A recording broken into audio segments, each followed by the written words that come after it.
欢迎来到我的魔法药妆柜。今天呢，要跟大家分享一款非常简单的维他命 C 精华液。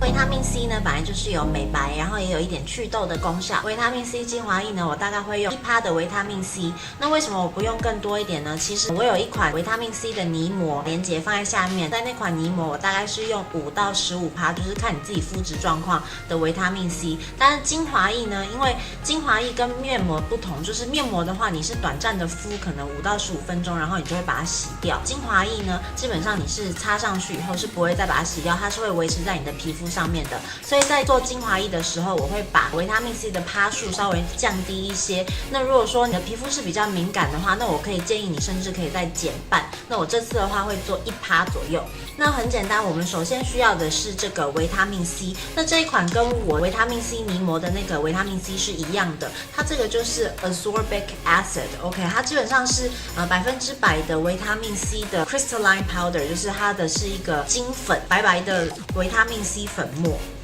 OK， 白色的维他命 C 粉末。那它这个的话是在健康食品的通路就可以买得到，那我也会把我购买的链接放在下面，它就是非常细的粉。那网络上有做一些讨论，就是说其实有非常多不同品牌的维他命 C 粉，不是每一家的维他命 C 粉都那么容易溶解于水，有一些的话不知道为什么就是会溶解的没有那么干净。那这一家就是Nutribiotic 的这一家 ascorbic acid， 它基本上它的溶解力是比较好的，所以我会推荐使用这一款。那另外我们需要的很简单，就是所有精华液当中都一定会有的 aqua 水。今天用的这个是花水，你可以用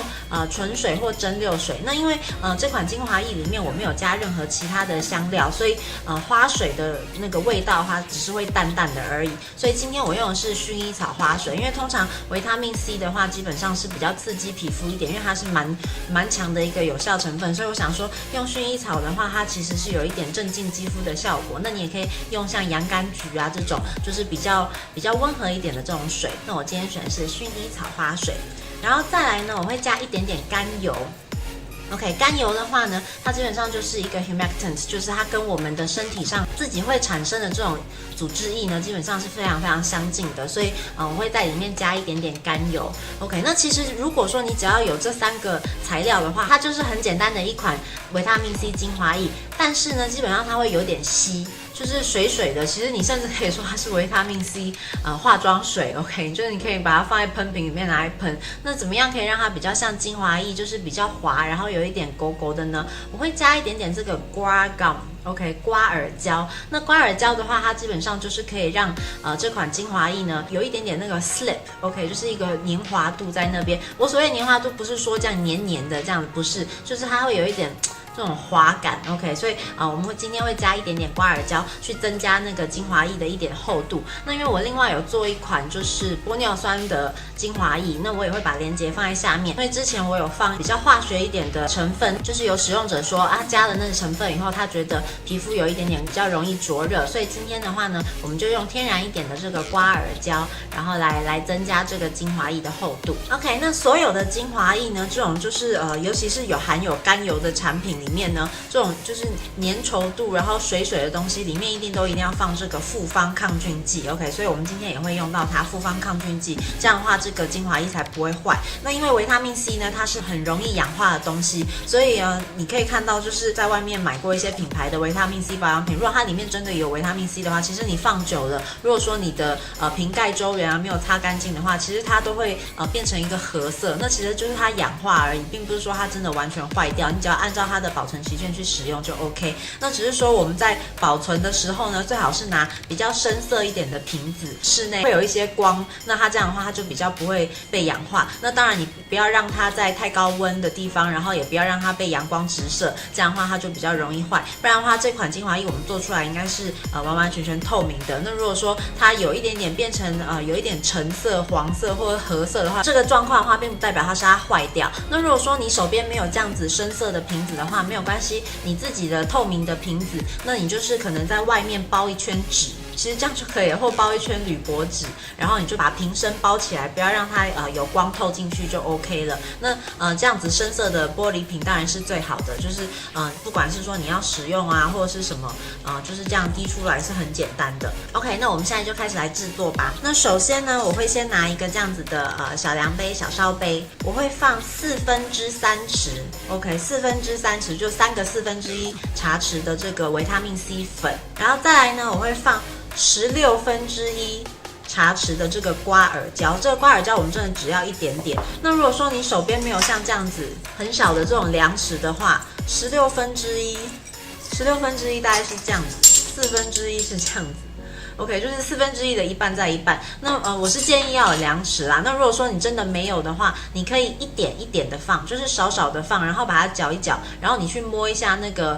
粘稠度是不是你喜欢的，然后如果觉得不够的话，觉得还是太水的时候，就可以再多加一点。但基本上1/16茶匙是我试过，我觉得最刚好的这个滑度跟清爽度，所以推荐的这个量。然后再来呢，我们就是加这个所谓的甘油 ，OK。那甘油的话，我们放1/4茶匙。然后再来呢，我们就是加上水。水的话呢，我们这边会放2汤匙 ，OK，2 tablespoon， 大概差不多是30ml 的这个量。然后最后呢，我们就是加上这个复方抗菌剂。那复方抗菌剂的话，我们加1%就够了，0.3ml， 大概也就是1/16茶匙，所以跟瓜尔胶的量是一样的。然后我们就把它放进去，然后全部这样搅一搅。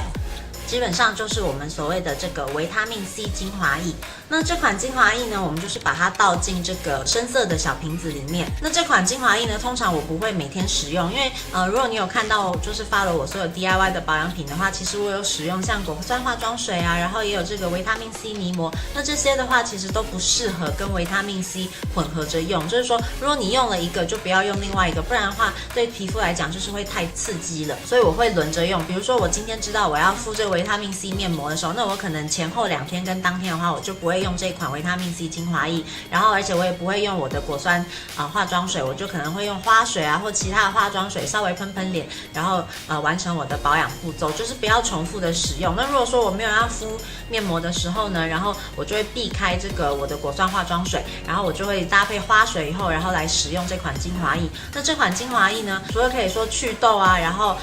淡斑啊，然后有一点抗皱的效果以外呢，我非常喜欢拿来擦我的手脚 ，OK， 因为我们夏天的时候其实手臂啊，因为你穿短袖嘛，然后还有穿裙子的关系，所以腿啊、手啊、脚的话是穿凉鞋，就很容易晒黑。那我觉得用这款精华液来擦手脚的话是非常非常的有效，而且因为我们有加这个瓜尔胶，所以它的延展性非常非常的好，所以你即便是擦在身上，你也不会觉得说好像很黏腻，然后而且不舒服的感觉，而且你只要擦一点点1滴就够了。那我们这次的这个精华液的话呢，是只有做30ml。那因为维他命 C 它就是比较容易氧化，所以最好是你不用一次做太多。比如说像我的另外一款玻尿酸精华液的话，我可能一次都是做100ml，但是维他命 C 这一款的话，我就只会做30ml，尽快把它用完。然后如果有需要的话，再做新的。那维他命 C 粉末的话呢，它基本上它的保存期限应该是有3年左右，如果我没有记错的话。所以你买来了以后，只要你不要把它做成精华液的话，其实它也不至于说到氧化，因为你刚刚有看到就是它粉末也还是白色的。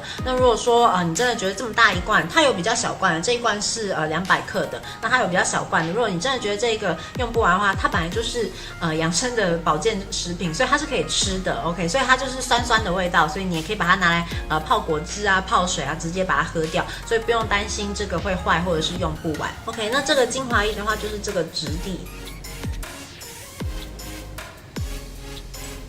它就这样很咕噜。